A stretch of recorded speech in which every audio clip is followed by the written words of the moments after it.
नमस्कार, मैं हूँ सुजाता। स्वागत है आपका हमारे चैनल आरोग्य वेदिका पर। आज मैं आपके लिए बहुत ही खास वीडियो लाई हूँ। आज हम चर्चा करेंगे ऋतुचर्या के बारे में। हाँ, मुझे लगता है आपने पहले भी इसके बारे में सुना होगा। ऋतु मतलब जो भी मौसम बदलते रहते हैं उनमें चर्या मतलब कैसा आचरण करना चाहिए, यानी क्या खाना पीना रखना चाहिए, कैसे हमें क्या अलग चीज़ें उसमें अपनानी चाहिए, रहन सहन हमारा कैसा होना चाहिए, ये सभी चीज़ें ऋतुचर्या में आती हैं। अब आप कहेंगे ऋतुचर्या की ज़रूरत ही हमें क्यों पड़ती है? आप तो हमें दिनचर्या सिखा ही चुकी हैं, तो क्यों ना हम उसी दिनचर्या को हर ऋतु में फॉलो करें। यानी डेली करने वाले जो काम हैं जो हमें आयुर्वेद सिखाता है, क्यों ना हम उन सभी कामों को हर ऋतु में फॉलो करें। तो आपकी बात बिल्कुल सही है। जैसे सुबह है किस समय उठना चाहिए, 6 बजे से पहले आप उठ जाएं, उसके बाद आप गर्म पानी पिएं, थोड़ा सा आप कड़वा रस ले सकते हैं, व्यायाम करें, भोजन आप दिन के समय कब करें, ये सभी बातें हम दिनचर्या में डिस्कस कर चुके हैं। लेकिन जब जैसे ही मौसम बदलता है तो उसका हमारे शरीर पर कुछ ना कुछ विपरीत प्रभाव पड़ता है, और उसी विपरीत प्रभाव से बचने के लिए दिनचर्या में थोड़े बहुत बदलाव किए जाते हैं। जैसे अगर बहुत ठंड का मौसम है तो आप सुबह उठकर जो पानी पीते हैं वो आप ज़्यादा गर्म पी सकते हैं, लेकिन वहीं गर्मी के मौसम में वही पानी आपको कम गर्म ही पीना चाहिए। या फिर व्यायाम, बहुत ठंड के मौसम में आप काफ़ी अच्छे से व्यायाम कर सकते हैं, लेकिन गर्मी के मौसम में क्योंकि हमारे शरीर में कमज़ोरी आ जाती है, इसलिए आपको ज़्यादा व्यायाम नहीं करना चाहिए। तो इसी तरीके की कुछ छोटी छोटी बातें हम ऋतुओं के अकॉर्डिंग सीखेंगे और उनको अपनी लाइफस्टाइल में शामिल करेंगे। तो दिनचर्या को हम ऋतुचर्या के साथ अगर पालन करेंगे तो निश्चित रूप से आप कभी भी बीमार नहीं पड़ेंगे। अब अगर आप ऋतुचर्या सीखना ही चाहते हैं तो सबसे पहले आपको ये सीखना होगा कि हमारे भारत में खास करके कौन कौन सी ऋतुएं होती हैं और किस समय पर होती हैं, और उस समय में कौन सा दोष हमारे शरीर में बढ़ता है। जब हम ये मोटी मोटी बातें जान लेंगे तब हम उसमें खान पान और रहन सहन की बात को सीख पाएंगे। तो चलिए जनवरी के महीने से शुरू करते हैं। जनवरी और फरवरी का जो महीना है उसको आयुर्वेद में शिशिर ऋतु के नाम से जाना जाता है, और अगर भारतीय महीनों की बात करें तो फिर माघ और फाल्गुन के जो महीने हैं वो दोनों महीने मिलकर इस ऋतु को बनाते हैं। अब ऐसा कोई फिक्स रूल नहीं है कि ये जो ऋतु है इन दोनों ही महीनों में होगी। इसका ड्यूरेशन कम ज़्यादा हो सकता है, या फिर कुछ ऐसे एरिया साउथ इंडिया के जहाँ पर सर्दी बहुत कम होती है, जैसे अगर हम मुंबई का एग्जाम्पल लें तो वहाँ ठंड कम होती है, बारिश ज़्यादा होती है, तो वहाँ पर ये ऋतु बहुत कम दिन के लिए हो सकती है। तो ऋतु को लक्षण के द्वारा आप पहचान सकते हैं। अब इस ऋतु का लक्षण आप जानेंगे कैसे?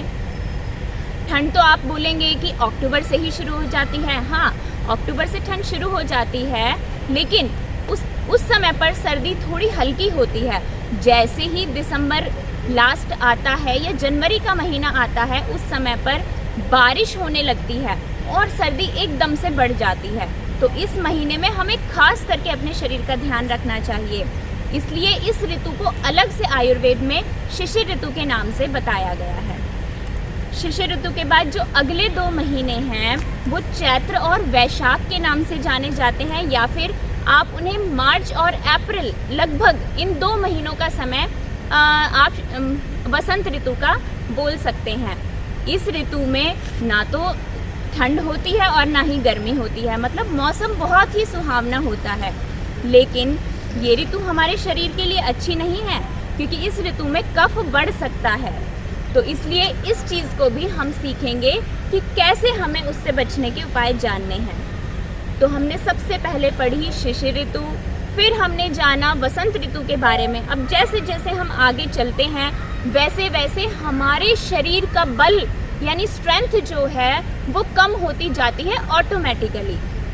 शिशिर ऋतु में हमारे शरीर में बहुत ज़्यादा बल रहता है, जबकि वसंत ऋतु में बल थोड़ा कम हो जाता है। और जैसे ही उसके बाद गर्मी का मौसम आता है, जिसको कि भारतीय महीनों के हिसाब से हम ज्येष्ठ आषाढ़ बोलते हैं, गांव की भाषा में इसे जेठ और आषाढ़ का महीना भी बोला जाता है। तो वैसे भी आप इसे समझ सकते हैं। अंग्रेजी महीनों के हिसाब से देखें तो मई जून का जो समय है उस समय पर गर्मी अपने प्रचंड रूप में होती है और उसी को हम गर्मी का मौसम या ग्रीष्म ऋतु कह सकते हैं। अब जैसे कि हम देख रहे थे शिशिर ऋतु में हमारे शरीर में सबसे ज़्यादा बल होता है, वसंत में थोड़ा कम होता है, और अब जैसे ही गर्मी का मौसम आया तो हमारे शरीर में कमज़ोरी आ जाती है। या आपने खुद ही महसूस किया होगा कि हम थोड़ा भी बाहर जाएंगे या अगर ज़्यादा घूम लें तो हमें थकान महसूस होने लगती है। तो गर्मी के मौसम में हमारे शरीर में बल सबसे कम होता है। अब बल की बात हम यहाँ क्यों कर रहे हैं? क्योंकि जो हमारी डाइजेस्टिव पावर है वो भी हमारी बॉडी की स्ट्रेंथ पर बहुत हद तक डिपेंड करती है। यानी आप जितने स्ट्रांग होंगे आपकी डाइजेस्टिव पावर भी उतनी ही अच्छी होगी। तो इससे सीधी सी एक बात मुझे लगता है आप समझ गए होंगे, शिशिर ऋतु में यानी जनवरी फरवरी के महीने में आपकी डाइजेस्टिव पावर बहुत अच्छी होगी, वसंत में कम हो जाएगी और गर्मी के महीने में और कम हो जाएगी। याद रखिएगा, इन्हीं पॉइंट्स के हिसाब से हम ऋतुचर्या को सीखेंगे। हर ऋतु में हमें कौन सा भोजन करना चाहिए, किस समय सोना चाहिए, वगैरह वगैरह। तो चलिए उनको हम सीखते रहेंगे। अभी तो हम महीनों की बात करते हैं। जैसे ही गर्मी का मौसम खत्म होता है बारिश शुरू हो जाती है। अब बारिश का जो महीना है वो लगभग जुलाई अगस्त में बारिश होती है, और भारतीय महीनों के हिसाब से देखें तो श्रावण और भाद्रपद का जो महीना है वो वर्षा ऋतु का महीना खास करके कहलाता है। ऐसा हो सकता है कुछ एरियाज में बारिश लंबी हो तो वहाँ पर 4 महीने की ऋतु बारिश की हो सकती है, और सर्दी की ऋतु 4 महीने की ना होकर सिर्फ 2 ही महीने की होगी। तो इस बात को आप ज़रूर याद रखिएगा। अब आप कहेंगे कि जैसे हम स्ट्रेंथ की बात कर रहे थे तो शिशिर में सबसे ज़्यादा स्ट्रेंथ थी, वसंत में कम, गर्मी में और कम, तो अब वर्षा में और कम होनी चाहिए। नहीं, ऐसा नहीं है। अब जैसे जैसे हम सर्दी की तरफ बढ़ेंगे वैसे वैसे अब हमारा बल फिर से बढ़ने लगेगा। तो यानी वर्षा ऋतु में अभी भी हमारा बल कम है, हमारी बॉडी की स्ट्रेंथ कम है, इसलिए हमारी डाइजेस्टिव पावर भी कम ही रहेगी। अब इसके बाद जैसे ही बारिश खत्म होती है हमें फिर से सूरज का जो तेज है वो बढ़ जाता है, और शरद ऋतु उसी को बोलते हैं जब हमें फिर से गर्मी महसूस होने लगे। तो अंग्रेज़ी महीनों के हिसाब से ये लगभग सितंबर और अक्टूबर के महीने में होती है। और अगर हम भारतीय महीनों की बात करें तो आश्विन और कार्तिक के जो महीने हैं उन महीनों को हम शरद ऋतु कह सकते हैं। अब इस शरद ऋतु में हमारे शरीर में खास करके पित्त का प्रकोप होता है एकदम से गर्मी आने की वजह से।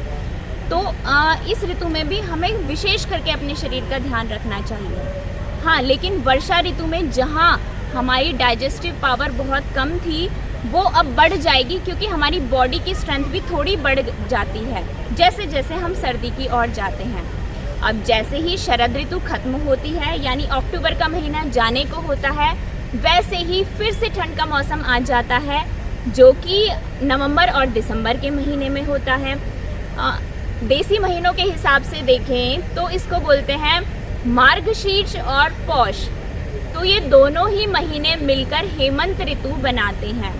ये जो हेमंत ऋतु है इसमें सर्दी थोड़ी कम होती है शिशिर की अपेक्षा, यानी जनवरी फरवरी के कंपैरेटिवली। और इन 2 महीनों में हमारी बॉडी की स्ट्रेंथ फिर से बढ़ जाती है और हमारी डाइजेस्टिव पावर अच्छी हो जाती है, हमें फिर से अच्छे से भूख लगने लगेगी। तो मुझे लगता है आपको पूरे साल में कौन से महीने में कौन सी ऋतु होती है अंग्रेजी महीनों के हिसाब से भी और भारतीय महीनों के हिसाब से भी आप ये जान ही गए होंगे। अब इसके बाद हमारे अगले लेक्चर में मैं एक एक ऋतु के बारे में डिटेल में बताऊंगी और बताऊंगी कि उसमें हमें क्या खान पान करना चाहिए। तो उन सभी को समझने के लिए पहले आप इस वीडियो को अच्छे से समझें। मुझे उम्मीद है आपको हमारा वीडियो पसंद आया होगा। वीडियो को लाइक, शेयर और सब्सक्राइब करना बिल्कुल ना भूलें, और साथ में बेल आइकन ज़रूर दबाएं ताकि हमारे आने वाले वीडियोस की अपडेट्स आपको मिलती रहे और आप ऋतुचर्या को बिल्कुल मिस ना करें और हमेशा हेल्दी रहें। जल्दी ही मिलते हैं अगले वीडियो में। Thank you.